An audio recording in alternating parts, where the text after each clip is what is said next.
What's up, YouTube? It's the Console Samurai with Grown Ups Gaming.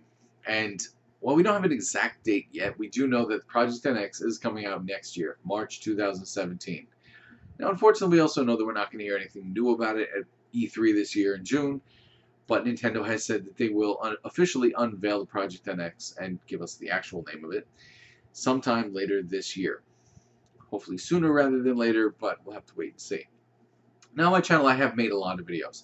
I've made a lot of videos about Project NX and the rumors and the patents that Nintendo has filed that many people have assumed are going to be for Project NX. But to be honest, could have nothing to do with Project NX. They could just be things that Nintendo is patenting on the off chance they'll use them later, or to prevent the competition from being able to use them.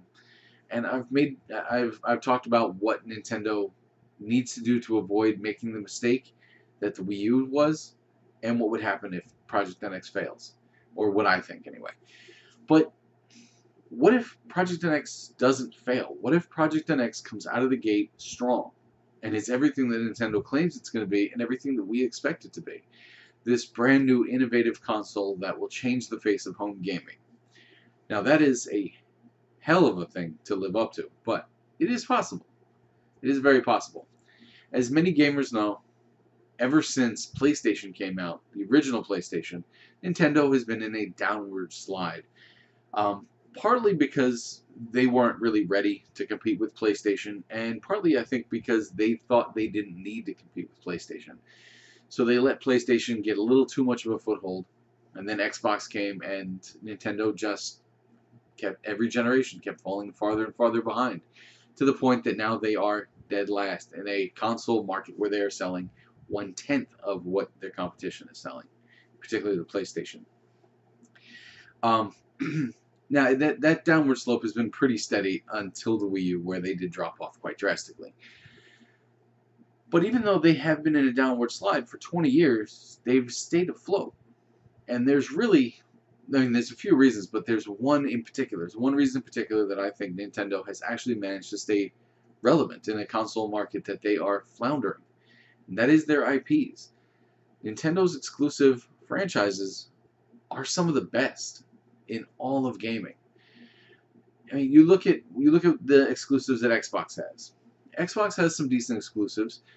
They have Gears of War, they have Halo, but if you're not a first-person shooter or futuristic first-person shooter fan, those aren't going to hold too much interest to you.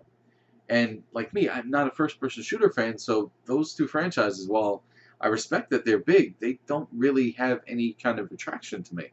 I'm not going to play Halo. I'm not going to play Gears of War because, like, whatever. I just don't have any interest in them. And PlayStation is a very similar situation where their biggest franchises tend to be the same thing. You know, they may have different names, but there's not much variation in their franchises, their exclusive franchises either. But with Nintendo has some amazing, original, and creative IPs. And I'm not trying to bash PlayStation or Xbox, because I really do like both my PlayStation and my Xbox. I have them all set up right now.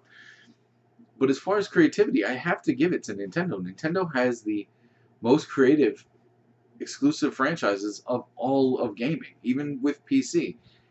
And maybe I am biased toward console on that, but I really do think Nintendo has that on lock. I mean, they have Mario, which is not like the other franchises. They have Zelda, they have Pokemon, they have Pikmin, they have Metroid.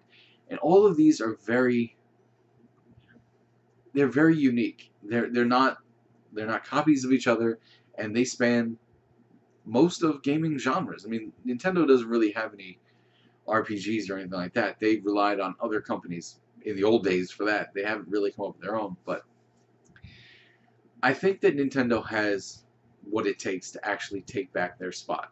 They have these amazing franchises that are, regardless of how well the NX does, there are people who are still going to flock to it because of these franchises that are amazing. If Nintendo comes up with the franchises with actually really good quality games of these franchises that have kept them afloat, they actually stand a chance to take back the top spot.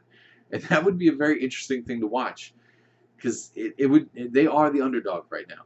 They have a chance, but nobody's really going to expect for the NX to come out with an amazing Zelda game, an amazing Metroid game, not like the pinball game they were talking about, But if the NX came out with an amazing game from each franchise within the first year, they have a really good chance of taking back the top spot. And that really would be interesting to watch them leave PlayStation and Xbox in the dust because they finally got their shit together. Because that's all they need. All they need is hardware that can actually maintain or that can actually support an amazing game from one of Nintendo's exclusives. But what do you think? Do you think Nintendo still actually has the chance to do that? Do you think that they can actually turn things around like that, or do you think they're going to be stuck in last place until they just decide to do like Sega and just make the games for the competitors? Either way, let me know what you think in the comments down below. Once again, I am the Console Samurai, and I'll see you around.